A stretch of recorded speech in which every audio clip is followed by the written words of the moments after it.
Muito boa tarde. Coisa boa, né? Mais uma tarde, mais uma oportunidade de nós estarmos aqui procurando aprimorar os nossos entendimentos sobre as leis de Deus, né? À luz da doutrina espírita. Realmente é uma doutrina que nos mostra as leis de Deus de uma forma diferente, né? Realmente a gente tem que parar, pensar e analisar, para a gente não ser levados, né, por esse turbulinho, essas confusões todas que a gente está vendo por aí afora. Então, é uma doutrina que nos esclarece e muito. Bom, vamos ao nosso momento de interiorização, de harmonização, para fazermos a nossa prece e passarmos para a nossa irmã Sueli. Deus, querido Pai, Jesus, amigo e mestre, muito te agradecemos, Senhor, por mais esse encontro. Que as lições que nos serão ministradas na tarde, possamos guardá-las em nosso coração, procurando vivenciá-las no nosso dia a dia.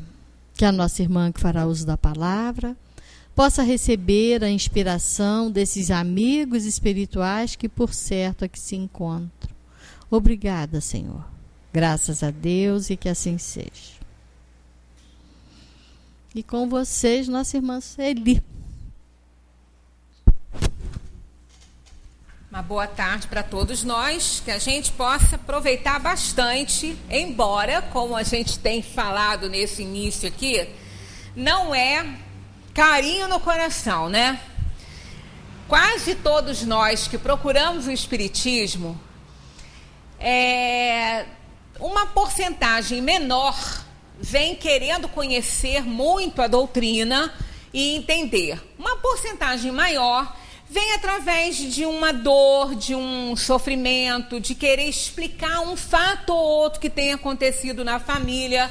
E isso é mais que natural, né? Não é nenhum pecado, digamos assim. É na hora que a gente necessita mesmo, é que a gente precisa de uma explicação, de um entendimento. Nós não somos mal agradecidos a Deus porque só lembramos de Deus nas horas de dor e de tristeza, não. Porque não é verdade isso, né? De uma forma geral, nós somos sempre agradecidos, nós agradecemos a Deus tudo que a gente tem, tudo que a gente... Não vamos confundir, não é que é tudo que Ele nos dá as oportunidades, né? Ele não nos presenteia, não é bem assim. O grande presente que nós recebemos de Deus é a vida. Ao reencarnarmos, nós recebemos esse presente valiosíssimo que vai nos dar mais uma oportunidade de a gente evoluir.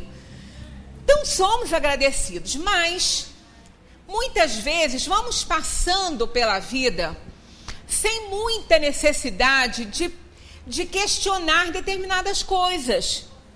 Não pensamos muito a respeito de como a vida começou na Terra. Eu não sei se isso faz tanta falta para a maioria de nós. Para os interessados, aqueles que querem estudar sobre isso, faz, né? Mas para o dia a dia da nossa vida, não vai fazer muita diferença a gente saber como é que a gente apareceu aqui na Terra. A gente quer saber que a gente está aqui, o que é que a gente está fazendo aqui, para onde que a gente vai, né? Mas assim, aquele início mesmo, de quando tudo isso surgiu, isso aí a física se encarrega disso, a ciência se encarrega disso, a biologia e a química também, mas nós nos interessamos muito em saber a destinação nossa aqui na Terra, né? Os espíritos, o que são os espíritos, para onde nós, como nós ficamos ao desencarnarmos, essa questão da reencarnação, que apesar de da gente dizer que falar sobre reencarnação em centro espírita é chover no molhado, isso não é bem assim, não. Muita gente ainda não entende muito bem essa questão, né, da reencarnação, da escolha das provas. Então, é o que mais nos interessa, assim, dentro da doutrina, para nos fazer entender muita coisa. Mas Kardec começou do início. Ele falou sobre o que é Deus, nem perguntou sobre quem era, para não dar uma ideia de personificação de alguém, porque realmente não se consegue alcançar esse nível de entendimento aí de Deus. E ele então começou ali a narrar, dentro ali do Livro dos Espíritos, fazer pergunta aos espíritos sobre esses outros temas da formação dos mundos, de como a vida surgiu na Terra. Então a gente não pode pular isso, até porque tem muita gente que gosta, tem muita gente que se interessa, mas realmente não é lá muito agradável. Como eu sempre repito aqui, não dá aquele aconchegozinho que muitas vezes nós precisamos aí, no momento em que estamos passando, às vezes, por alguma dificuldade. Mas está aqui, nós não vamos pular, mas vamos resumir o máximo, né? Para que a gente não fique se detendo em assuntos que qualquer pessoa que começar a ler isso aqui, que já leu alguma coisinha na ciência, vai encontrar a semelhança. Não tem diferenciação. Tem a pergunta 41, que ficamos de abordar sobre a questão da formação dos mundos. Essa interessa muito, interessa para a gente. A pergunta que Kardec fez é o seguinte: um mundo completamente formado, como a Terra, por exemplo, é um mundo completamente formado, adaptado aí, né, às nossas necessidades. Nem somos nós que nos adaptamos às necessidades do mundo, não. É ele que se adapta às nossas. Nós temos necessidades e a gente pode observar que a Terra nos oferece tudo que precisamos. É um mundo adaptado que Kardec pergunta aqui. Então, esse mundo formado, né, prontinho, como nós temos aí a Terra, pode desaparecer e a matéria que o compõe espalhar-se de novo no espaço? A gente fica preocupado com isso, mas a gente não precisa se preocupar não, porque quando isso acontecer, vai acontecer. Olha, nós já teremos reencarnado tantas e tantas e tantas vezes, até mesmo nela, porque isso não é algo que esteja tão próximo assim da nossa vida, né? Mas eles respondem assim, ó: sim, Deus renova os mundos, como renova os seres vivos. Ora, se nós vemos uma renovação constante na natureza, aqui na Terra em que vivemos, nós temos exemplos de tudo aqui em termos de renovação, né? Uma terra que a gente planta alguma coisinha, se ela não for renovada, se ela não for mexida, se ela não for assim tratada com algum produto, com algo assim, ela não se presta mais à germinação de nada. Tanto que plantações, quando são feitas, dependendo do número de plantações que essa área recebeu, ela tem que descansar. Tem que fazer uma revoluçãozinha nela, né? Então, os tratores tratam de fazer uma renovação, de mexer. Ela fica descansando um pouco, depois é que ela vai se prestar novamente à germinação de alguma planta, de alguma coisa. Então, a gente sabe que para tudo há uma renovação, né? A morte, inclusive, ela não é morte, é transformação, é renovação. Uma semente, ela só germina se ela morrer, se ela explodir. Senão, ela fica contendo nela todo o germe ali da vida que poderia eclodir, e não eclode porque ela está ali, presa, fechada. Então, quando se planta a semente, ela vai explodir. Ela vai se abrir, ela vai morrer. Então, como semente, ela não vai existir mais. Mas ela vai dar origem a uma árvore belíssima. De onde mesmo, de outra árvore, ela saiu. Então, assim é uma renovação constante. Então, por que essa renovação não aconteceria em níveis de planeta, de estrelas e até mesmo de universo? Claro que sim. Hoje eu até estava vendo com o Luiz ali, se eu tinha pedido o Abel para botar um filmezinho, mas eu não pedi. Tem um outro que vocês já viram, que é o Pálido Ponto Azul, mas tem um que vai se aplicar muito bem à questão 55 de O Livro dos Espíritos, que mesmo que a gente chegue até lá hoje, eu acredito até que cheguemos, mas ele não está aqui no notebook, então não posso mostrar. Mas é muito interessante sobre isso, porque nós estamos tratando da origem de tudo, né? Então houve, como a gente já falou, aquela condensação toda de energia numa bolinha desse tamanho assim, com 1 centímetro de diâmetro. E a energia toda concentrada. Então, o que aconteceu para dar origem a esse universo onde nós estamos situados? Porque não é só ele que tem. Tem multiversos por aí. Então, esse que nós estamos, onde está a nossa galáxia, que é a Via Láctea, onde dentro dela está o nosso sistema solar e ela junto com tantas outras, e esse videozinho mostra isso. Ele é muito interessante porque ele ilustra, ele comenta uma frase que, de repente, a gente já ouviu de alguém. Quando a gente conversa com alguém e a pessoa não gosta muito ou não achou interessante aquilo ali, aí a pessoa pergunta assim, aqui, fulano, você sabe com quem você está falando? Dando a si mesmo uma importância muito grande, né? E é em cima dessa frase que ele faz essa demonstração, que na próxima reunião eu vou trazer para a gente assistir, que é muito interessante.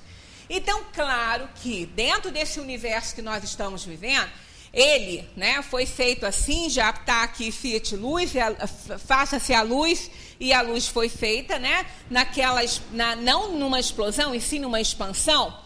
Agora, vamos imaginar uma mola. Isso é uma teoria, é uma das teorias, né, sobre essa questão da expansão dessa energia. Se eu tiver com um pedaço de mola aqui comigo e alguém pegar essa mola e esticar lá na criação do universo, isso foi feito pela força da condensação energética contida naquela bolinha. Ninguém esticou, ela mesma se expandiu. Então, mas se a gente esticar uma mola até o outro lado da rua, se ela tiver material para isso, e a gente soltar, ela vai voltar à origem dela. Né? A gente amarra uma aqui, estica ela para lá e solta, ela volta. Ela vai encolher de novo. Essa é uma das teorias para o universo em expansão. Isso significa, o Stephen Hawking já abraça essa teoria, que essa condensação que foi feita, que essa expansão toda, e que ele ainda continua por força daquela energia contida no início, ele continua se expandindo, vai chegar um momento que vai parar. E o que pode acontecer? Não estamos dizendo que vai. O que pode acontecer? Ele regredir, com a mola que volta, ele regredir e voltar àquela esferinha. Então, o que aconteceria nisso aí? O que significaria isso? A renovação deste universo. Essa massa toda contida voltaria. Ah, mas e o que seria feito de todos os mundos que estão ali, de todas as galáxias? Voltaria à origem, se expandiria novamente num universo novo. E sempre isso aí num trabalho constante de renovação. É uma teoria. Isso aí não é abraçado por todos os físicos, né? Mas é uma teoria. Isso afetaria? Claro que não vai afetar em nada, porque nós somos cidadãos do universo, somos energia. Né? Se nós, fora do corpo físico, estivéssemos no Sol, não é ao Sol, não. Ao Sol, todos nós ficamos, quando a gente quer se aquecer um pouquinho, a gente senta e pega o calorzinho do Sol. Mas digamos que a gente ficasse no Sol, com essa matéria que a gente tem, a gente não chegaria nem perto. Mas fora dela, a alma, a energia, em nada seria afetada se ela ficasse no Sol, lá mesmo, naquela estrela incandescente. E nada afetaria, porque é energia, somos energia. Então, em nada afetaria. Portanto, nada pode afetar o espírito. O espírito, ele foi criado, ele é imortal, ele nada destrói o espírito. E a transformação que ele vai passando, pela qual ele vai passando, é uma transformação moral. Não é física, porque o espírito não tem matéria física. Ele é uma matéria quintessenciada, segundo os espíritos dizem, que não tem nada a ver com a matéria que nós conhecemos, é a energia pura.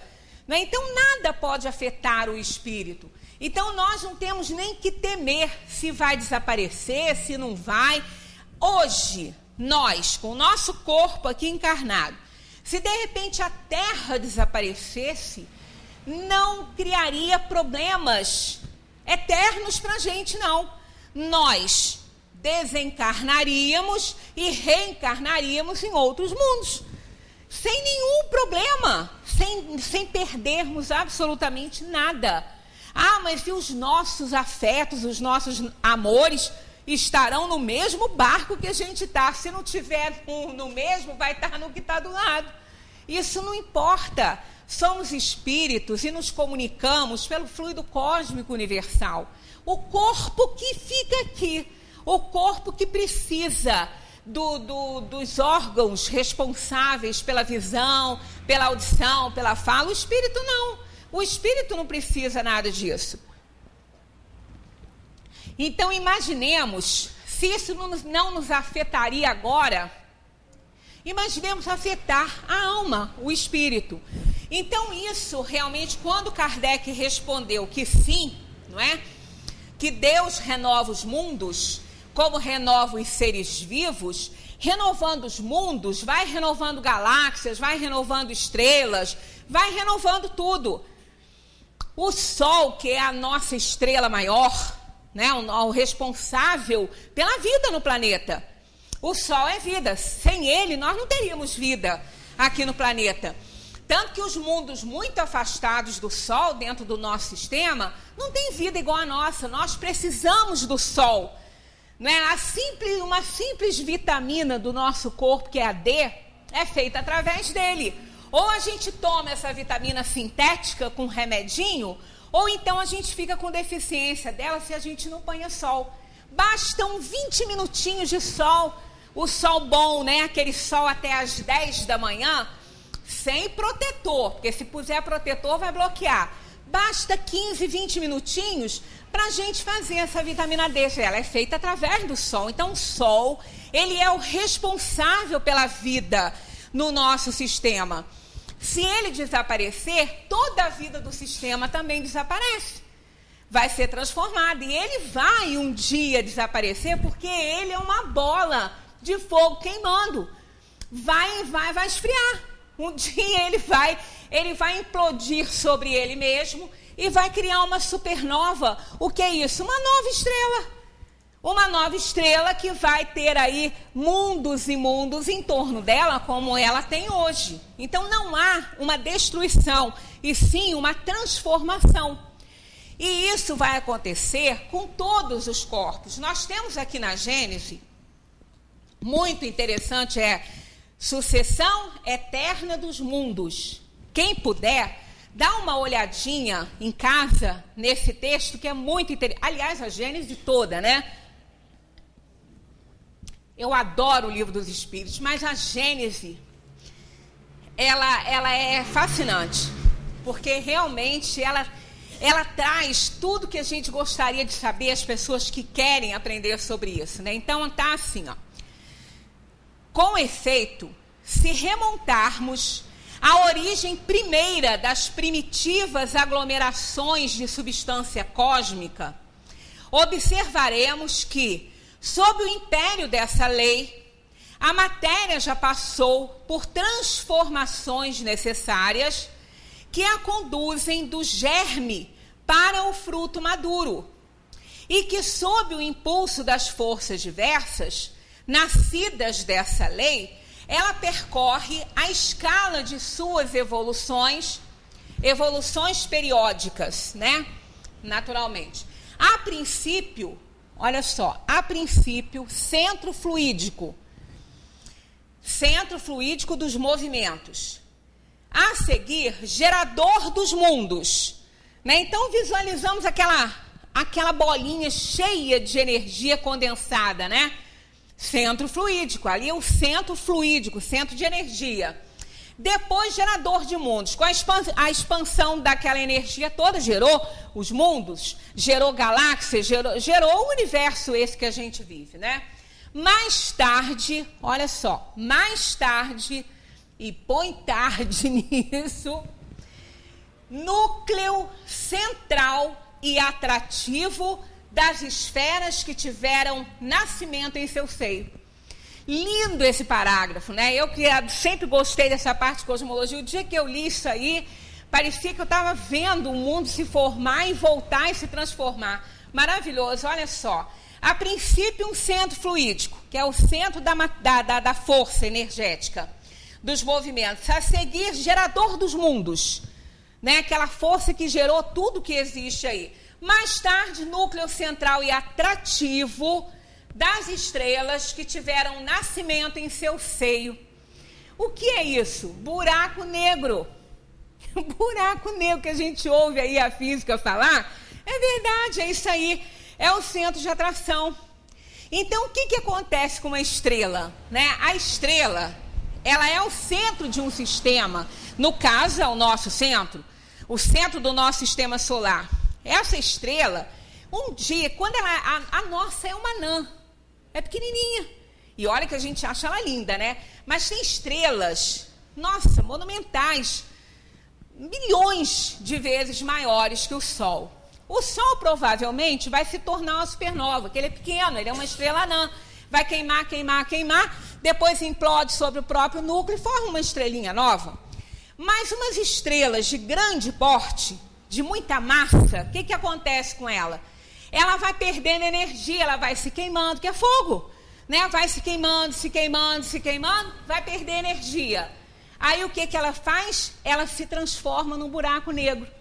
E o que esse buraco negro faz? Ele é o centro de atração de tudo que está em volta dele, que não tem mais valor no universo.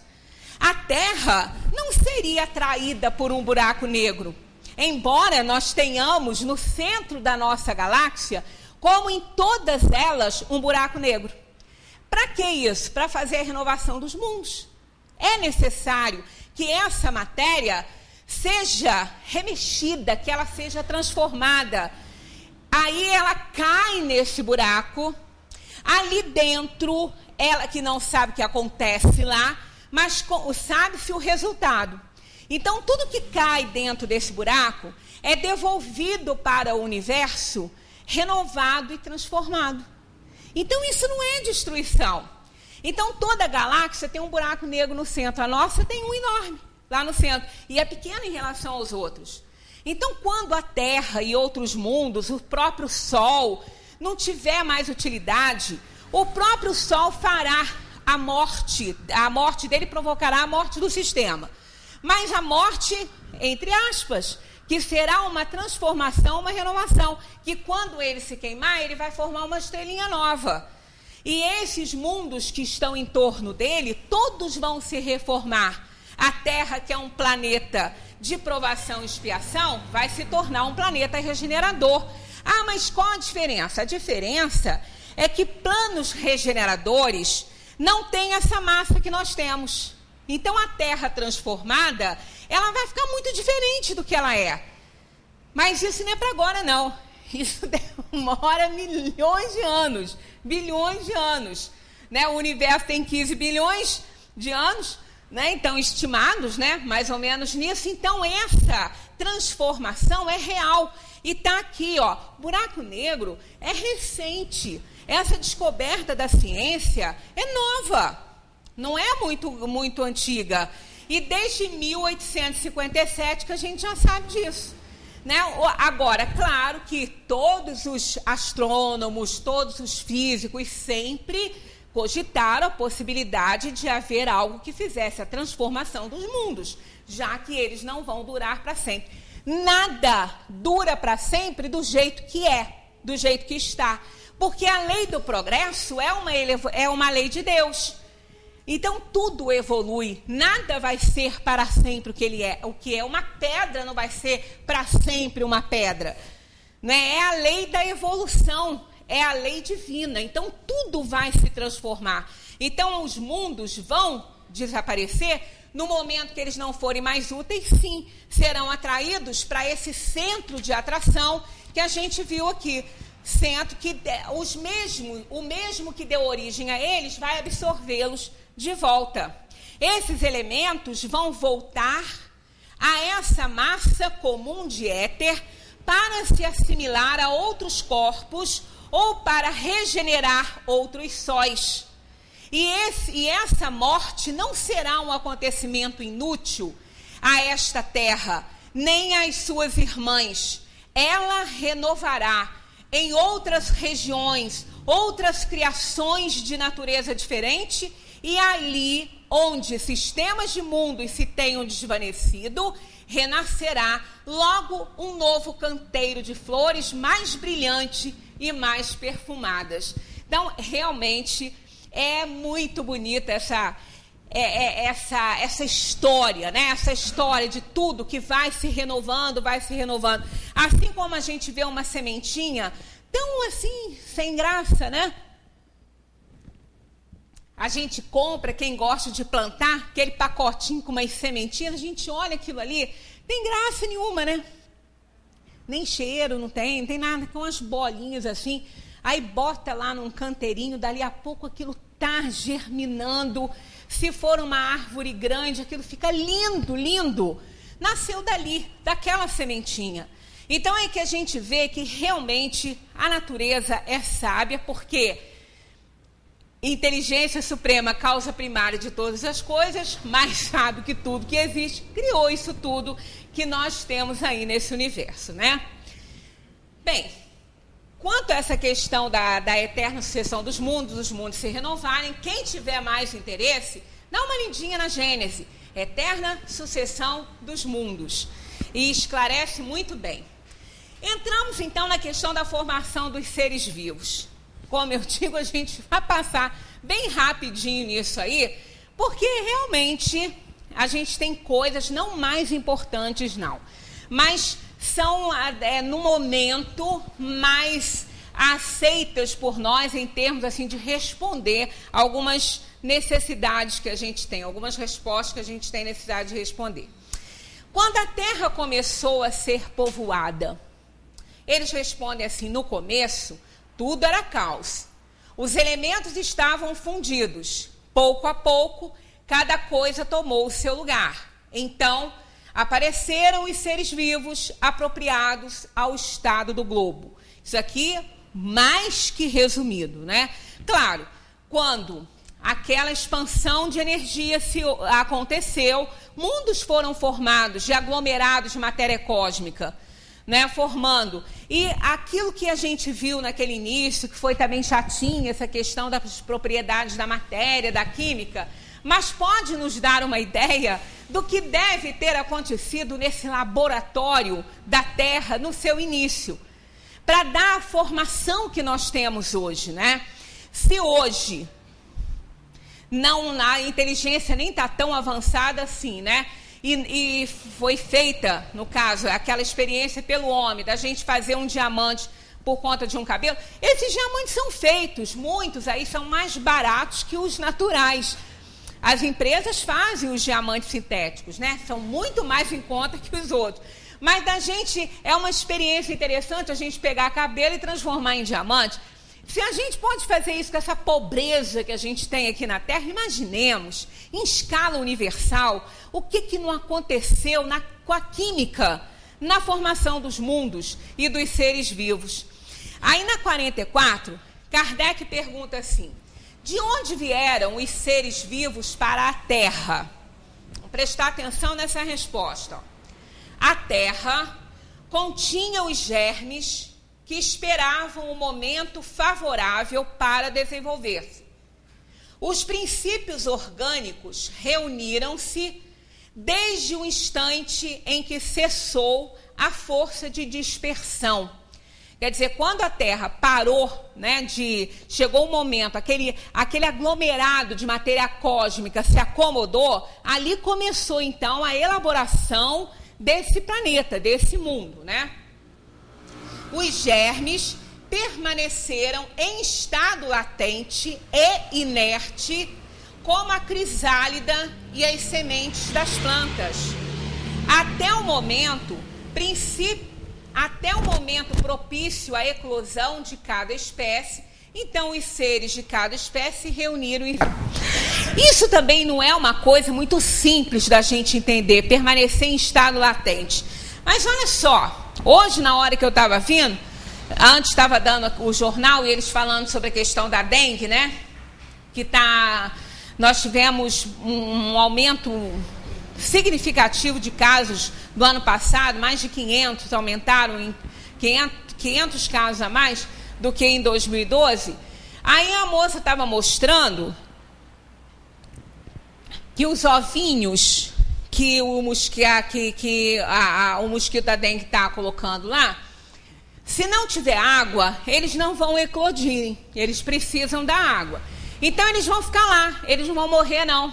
Eles vão ficar grudadinhos lá no cantinho onde eles estão, escondidinhos, até o próximo verão do ano que vem, que a água chega e eles vão eclodir. Se eles ficam latentes lá, um ovinho de mosquito. Imaginemos, então, o germe da vida sob a ação das reações químicas no planeta. Então, não é muito difícil da gente entender quando a gente pega esses exemplos mínimos. Eles ficam lá toda a vida lá, até que chega a água, eles vão morrer. Então, eles ficam lá esperando. E já tem espécimes descobertas na Terra de espécies que ficam anos e anos e anos e anos e num determinado momento elas eclodem para a vida. Então não é muito difícil entender que essa matéria, que esse germe da vida, que estava espalhado no universo. Aqui, Kardec também faz essa pergunta. Ó. Onde estavam os elementos orgânicos antes da formação da Terra? Eles respondem assim: estavam, por assim dizer, em estado fluídico no espaço entre os espíritos ou entre outros planetas, esperando a criação da Terra para começarem uma nova existência sobre um novo globo. Então, esses germes espalhados pelo espaço não encontraram agora exemplos de que já houve vida em Marte? Matéria orgânica, encontraram isso lá, então está no espaço. E a Terra foi aglomeração dessa matéria cósmica. Os próprios cometas, como a gente já comentou aqui, eles são feitos de gelo. E esse gelo é matéria cósmica que eles vão reunindo dos planetas por onde eles passam.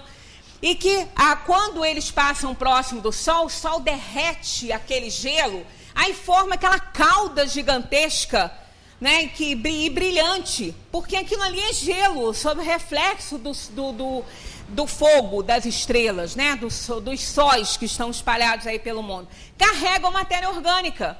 Há quem diga, inclusive, que grande parte da água que nós temos aqui no planeta foram trazidos pelos cometas. Que na época, quando a Terra era jovem e estava ainda no seu processo de formação, ela foi muito bombardeada por cometas, que caíam aqui, que se chocavam com ela. E como é gelo, aquilo ficava aqui, aquela água. Então, isso aí, nós temos um respaldo na ciência, que eu trouxe para vocês, gente, que não tem diferença. Olha só. Nas condições reinantes na Terra primitiva, isso aqui já é ciência, né? Nas condições reinantes na Terra primitiva, principalmente a partir das moléculas simples que constituíam a atmosfera, devem ter se formado espontaneamente todos os tipos de moléculas essenciais à vida. Essa afirmação tem sido comprovada em laboratório através de experiências que simulam as condições da Terra primitiva. À medida que o resfriamento da Terra prosseguia, alguns gases se liquefizeram e outros líquidos se tornaram sólidos. Né? Então, aquela é a química fazendo o seu trabalho. Né? Como a gente viu que é chatinho isso, mas a gente compreende.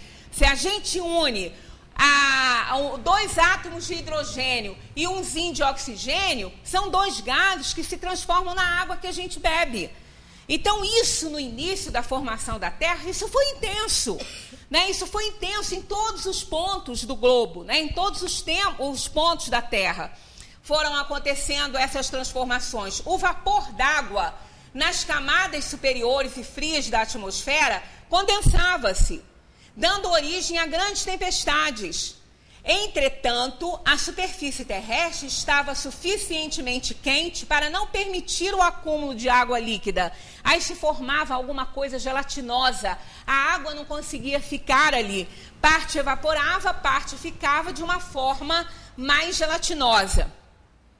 Assim, atingindo a superfície terrestre, a água evaporava novamente.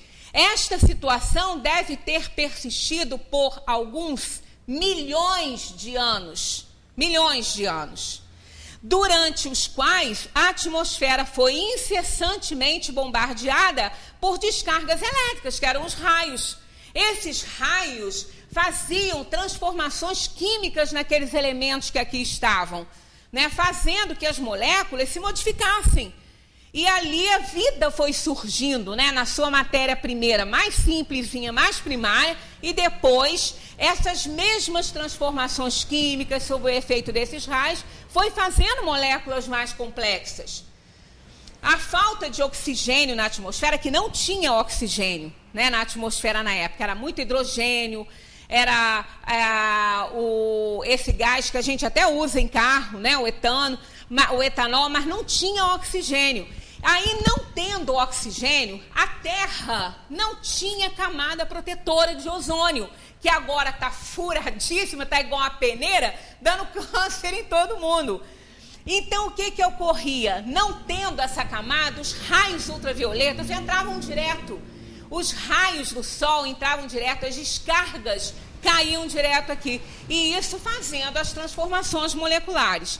Lembra quando a gente leu aqui que aqueles 4 físicos importantes tiveram a certeza que o universo foi não só criado, como foi planejado, criado e é mantido, e que a vida surgiu na Terra por não são coincidências, mas por um conjunto de fatores, calor na medida certa, grau de estabilidade correto do meio. Então, isso tudo foi necessário para que essas moléculas se transformassem. Podemos resumir as condições da Terra primitiva da seguinte maneira: a atmosfera formada principalmente de vapor d'água, metano, amônia, hidrogênio, oxigênio não tinha. Então, nós não podíamos estar aqui, a gente não tinha como respirar. Violentas tempestades devidas à condensação de água nas camadas altas e frias da atmosfera. Evaporação rápida da maior parte das águas. Então, evaporava, ficava aquela camada como um limo, né? E qual é a ilustração aí, a simbologia do início da vida? Que a vida surgiu do limo da terra. Exatamente isso, né? E aqui eles ainda falam mais a respeito, ó. As substâncias orgânicas que se formavam na atmosfera e na crosta da Terra primitiva eram levadas pelas águas da chuva para os lagos e mares em formação. Isso se espalhou pela Terra inteira. Aonde não tinha mar, aonde não segurava a água ia e logo evaporava, ficava aquele limo. Então, a vida surgiu na Terra em vários pontos dela, não foi num ponto só. E essa pergunta também Kardec fez, né? O acúmulo dessas substâncias, durante milhões de anos, transformou os mares primitivos numa verdadeira sopa nutritiva. Os seres vivos evoluíram gradualmente no interior desses mares, utilizando as moléculas orgânicas como alimento. Então, ali já começavam o orgânico e inorgânico através da transformação química, né? A hipótese mais aceita admite que esses primeiros seres vivos eram heterótrofos, quer dizer, não eram sintetizados. E aí as moléculas mais complexas foram surgindo dessas transformações aí. Então, é o que diz a ciência agora. Mas a doutrina espírita já vem dizendo essas coisas há muito mais tempo. Então, isso aí, quer dizer, depois essas moléculas foram se transformando, foram ficando mais complexas, e foram evoluindo, e a nossa Constituição também já estava lá, né, até o momento da chegada do homem na Terra. E isso milhões e milhões. Nós somos o resultado da evolução disso tudo aí. Está lá no Livro dos Espíritos, do átomo ao arcanjo, né? Que ele mesmo começou, a gente até combinou, do átomo e não pelo. Não é através dele, é dele. Né? Então a gente começou dele. Quer dizer, nós estamos aqui no processo evolutivo e vamos continuar nesse processo evolutivo, mas não mais em evolução, mudando de reino, e sim evolução, transformações físicas e morais dentro do reino hominal, que é o reino mais alto que a gente chega, até onde a gente conhece, né? Então, como ser da criação, nós somos os mais importantes, e já falamos sobre isso aqui. Porque ninguém pode fazer consideração sobre Deus, ninguém tem consciência da morte. Um animal, ele não tem consciência da morte, ele percebe que tem alguma coisa diferente, mas consciência de que ele vai morrer, ele não tem. Ele tem instinto de conservação, que impede, que faz com que ele, né, se defenda, mas ele não tem consciência de Deus como nós temos. Nós não compreendemos Deus, mas temos consciência que existe esse ser supremo, né? Essa inteligência que é a causa primária de todas as coisas. Há seres que ainda nascem espontaneamente, porque isso aqui, vamos entender essa questão da geração espontânea, porque tem até alguns debates que às vezes pessoas ficam falando, o espiritismo está maluco falando em geração espontânea. Mas a geração espontânea que eles se referem, olha só a resposta. A pergunta foi essa: há seres que ainda nascem espontaneamente? Olha o que eles respondem. Sim, mas vamos atrás, ver o que tem. Mas o germe primitivo já existia em estado latente. Então não está saindo do nada, não. Não está saindo do nada. Geração espontânea, como às vezes a gente entende, é aquilo que não tem princípio nenhum, não tem nada, e aparecem ali, né, algum ser ali com vida. Do nada, isso não existe. Do nada não sai nada. O nada não cria nada. Mas olha só a resposta dos espíritos, ó. Sois todos os dias testemunhas desse fenômeno. Os tecidos dos homens e dos animais não contêm os germes de uma multidão de vermes que esperam para eclodir a fermentação pútrida necessária à sua existência? É um pequeno mundo que dormitava e que desperta. Por um acaso, a gente se vendo, a gente se analisando, a gente está vendo algum verme aqui, né, andando na nossa pele, comendo a nossa carne, a gente está vendo isso? Não, mas eles estão latentes ali. Eles estão latentes ali. Para quê? Para quê? Qual o objetivo?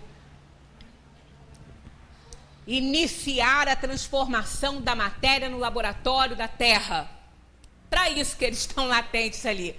Tanto que quando morre o corpo, o espírito sai, não demora muito, dentro de 24 horas sepulta. Porque senão nós vamos ver vermezinhos andando assim. Aquilo ali é um tipo de geração espontânea, mas com germe latente. Do nada não sai. Do nada realmente não existe geração espontânea sem início. Então nós temos esse germe latente no corpo, né? Quantas pessoas ainda, não precisa morrer para isso, que foi até o caso de Lázaro, quando falaram que Lázaro já estava apodrecendo e Jesus fez a ressurreição de Lázaro. Lá, algumas partes de Lázaro estavam realmente já em decomposição. Mas a gente não precisa morrer para isso, não. Se houver um problema circulatório, algum problema que impeça a circulação e tudo, ou então quando a gente tem uma outra doença que pode causar feridas ou alguma coisa, a gente pode ter essa deterioração ali naquele local, naquele membro. Né? Então não precisa morrer para isso, não. Aqueles vermes que ficam ali, eles não foram colocados ali por nada, eles já estavam latentes, se num uma condição favorável, eles eclodiram. É igual o ovinho lá da dengue, do mosquito da dengue. Né? Ela botou os ovinhos, não tem água, fica quieto lá. Agora, chegou a água, eles vão eclodir. Então, isso acontece. Então, é dessa geração espontânea que os espíritos estão falando aqui. Não é de surgir uma vida do nada. Do nada não sai nada, né? Com certeza. A espécie humana se achava entre os elementos orgânicos do globo terrestre? Eles dizem assim, sim, e veio a seu tempo. Quer dizer, quando a Terra estava em condições de receber a espécie humana. Então, aquilo ali foi se desenvolvendo. Aí é a origem das espécies. Quem quiser entender, está lá. Darwin explica isso muito bem e não tem nenhum senão com a doutrina espírita, que é totalmente evolucionista, né? Foi isso que deu motivo a dizer-se que o homem foi feito do limo da terra. Aquele limo se espalhou pela terra inteira, né? Então, na outra questão, que é o povoamento da terra, que é a questão de Adão, dá a pergunta de Kardec assim: a espécie humana começou por um só homem? Imaginemos como isso podia ser um homem só, começar a espécie humana, né? Como que ele ia fazer isso? Sim, para a procriação aqui na Terra, nós precisamos dos gametas masculinos e femininos só por milagre, né? Aí eles dizem assim, não, aquele que chamais Adão não foi o primeiro nem o único a povoar a Terra. Podemos saber em que época viveu Adão? Mais ou menos naquela que se lhes assinalais, cerca de 4.000 anos antes do Cristo. Aí Kardec faz um comentário aqui, ó. O homem cuja tradição se conservou sob o nome de Adão foi um dos que sobreviveram em alguma região a um dos grandes cataclismos que em diversas épocas modificaram a espécie do globo e tornou-se o tronco de uma das raças que hoje o povoam. As leis da natureza contradizem a opinião de que os progressos da humanidade, constatados muito antes, né, de Cristo, se tivessem realizado em alguns séculos, como teria de ser se o homem não tivesse aparecido depois da época assinalada para a existência de Adão. Alguns, e com muita razão, consideram Adão como um mito ou uma alegoria personificando as primeiras idades do mundo. E isso aqui vem ao encontro de um período muito importante que foi o último período da pré-história, que era o período neolítico, da pedra polida, em que as pessoas, os seres já faziam instrumentos polindo a pedra, né? Há também, dentro das comunicações espíritas, dentro de algumas comunicações mostrando isso, e isso realmente é lógico isso, né? Adão, mais ou menos, poderia significar a raça adâmica. A Terra, por ocasião da sua civilização, antes da sua civilização, muito antes de Adão, a Terra começou a receber civilizações muito adiantadas intelectualmente. Então, nós temos notícia dos egípcios, por exemplo, que tinham uma inteligência que ainda hoje, muitas vezes, a gente não tem o conhecimento de astronomia deles, era fabuloso, que hoje a gente ainda nem tem. Então, isso aí nos mostra que a Terra recebeu espíritos, não vieram de nave não, tá? Não vieram para cá em nave ser como ETs, não.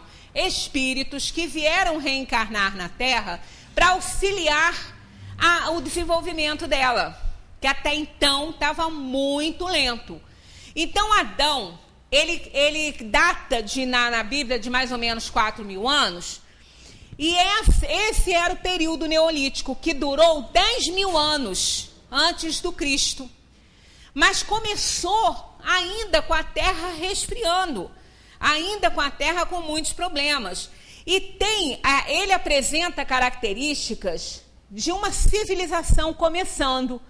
Então, há uma corrente muito forte dizendo exatamente isso, que a Terra recebeu espíritos extremamente inteligentes e avançados intelectualmente para auxiliar no desenvolvimento, na civilização da Terra. Espíritos imorais ainda, que não conseguiam alcançar a moralização do planeta em que eles estavam reencarnados, então foram utilizados, como vai acontecer com a gente aqui na Terra.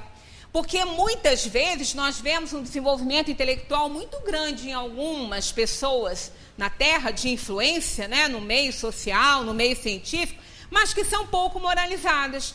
E que se não aprenderem, se continuarem assim, não reencarnarão na Terra, que está em constante transformação. Vão auxiliar mundos mais atrasados do que a Terra, com o seu conhecimento científico. E com isso, vão aprendendo a se moralizar. Mais ou menos o que aconteceu aqui na Terra. Eu trouxe aqui algumas características do período neolítico que a gente vê que são realmente muito fáceis de compreender, que Adão representou essa raça que deu essa avançada aí na Terra, né? A crosta terrestre aquece, aumentando o nível dos mares e resultando em alterações climáticas. Isso nesse último período aí da pré-história, né? Animais de grande porte desaparecem e dão origem à fauna que hoje conhecemos. Formam-se grandes rios e desertos, além de florestas temperadas e tropicais, tudo mais ou menos do jeito que a gente conhece. A vida vegetal modifica-se, favorecendo a sobrevivência humana. Dão-se grandes conquistas técnicas do homem que, aliadas às transformações do ambiente, permitem ao ser humano controlar gradativamente a natureza. O homem aprende aos poucos a reproduzir plantas, domesticar animais, estocar alimentos. A agricultura e a domesticação de animais favorecem um sensível aumento populacional em algumas regiões. Ampliam-se as conquistas técnicas como a produção da cerâmica. Os povos aprendem aos poucos como se organizar e trabalhar em sistemas cooperativos. Isso aqui foi um salto gigantesco da pedra lascada para a pedra polida. Então, esse período, ele corresponde ao último período da pré-história. Depois dele foi a história, onde apareceu a escrita, né? Até então eram desenhos. Então, houve um salto muito grande. Esse período aqui demorou 10 mil anos. Né? Então, da metade dele para frente, por cerca de 5, 4 mil anos antes do Cristo, houve um salto gigantesco no desenvolvimento da Terra. Exatamente na época que conta a idade de Adão. Então, Adão representa essa raça que veio para a Terra modificar, auxiliar no progresso da Terra. Foi um salto muito grande, foi uma diferença enorme. Então, eles entendem que realmente a Terra recebeu um reforço muito grande.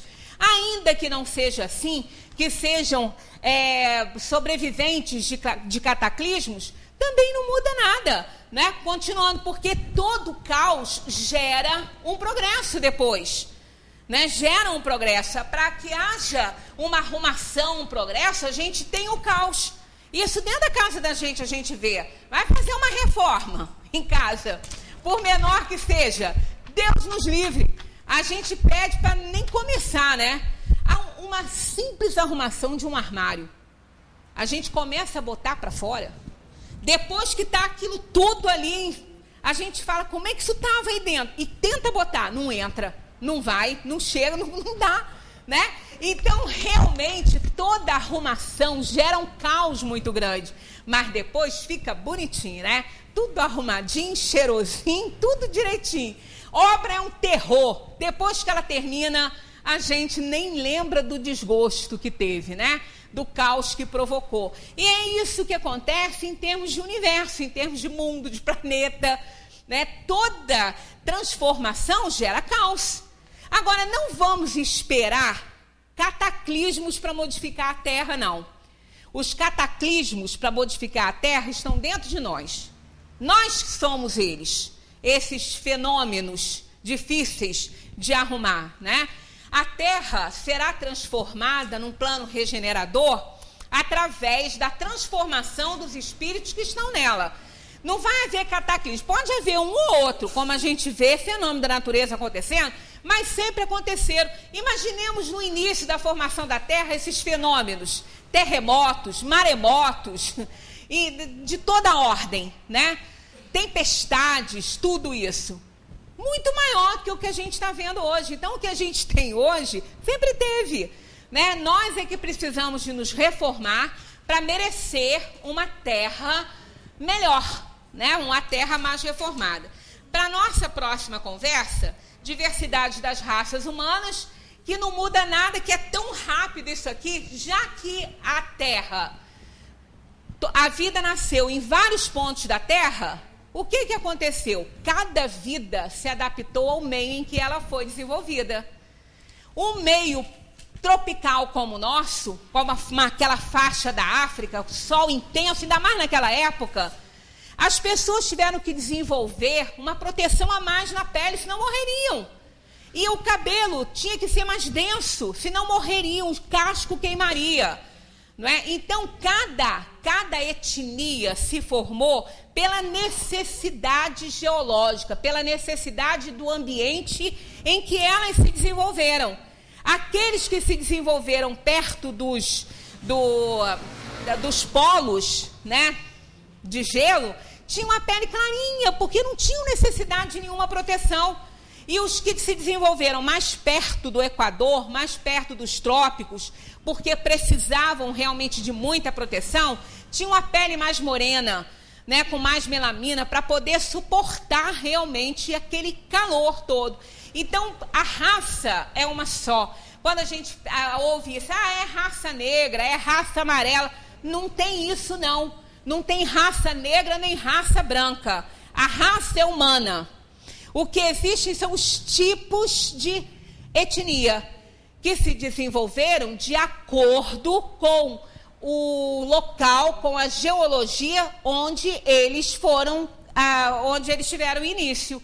E depois, aquilo ali, eles foram fazendo cruzamentos entre as raças, e nós temos aí uma variedade, entre as raças não, entre as etnias, e uma variedade imensa aí de etnias dentro da raça humana, o que dá realmente esse colorido maravilhoso nessa terra abençoada, que é uma escola que a gente tem para operar a nossa evolução.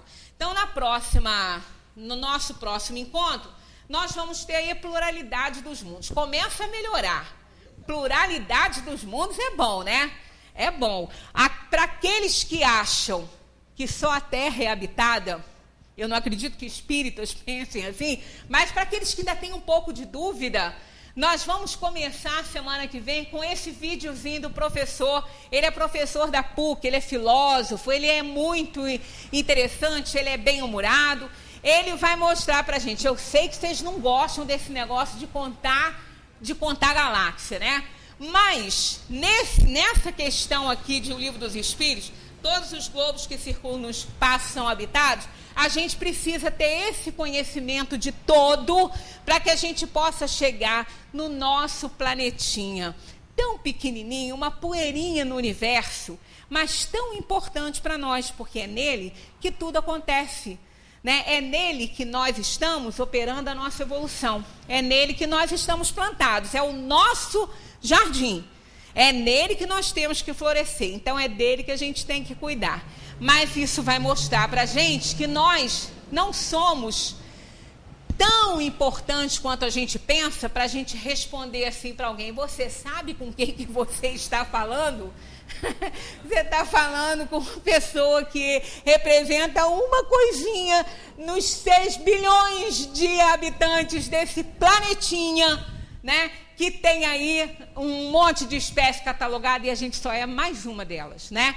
Muita paz para todos. Semana que vem estaremos aqui juntos, se Deus permitir. Muita paz.